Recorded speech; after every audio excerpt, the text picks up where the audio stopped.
How to add cryptocurrency to watchlist on CoinMarketCap app. Let's go ahead and start the video. First of all, open the CoinMarketCap app on your device. You can just go ahead and select any cryptocurrency that you want to add into your watch list. After you open its profile, you can see the star icon on the top right hand side. Go ahead and tap on the star icon and you can see the watch list or your wish list. So you can just go ahead and go to your profile, open your watch list or wish list, and you can buy this later. I'm going to show this process to you once again.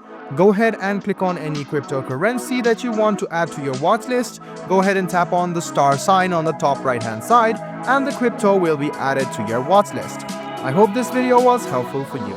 Like the video, subscribe to the channel and do hit the bell button for more. Hope to see you in the next video as well. Until then, goodbye and take care.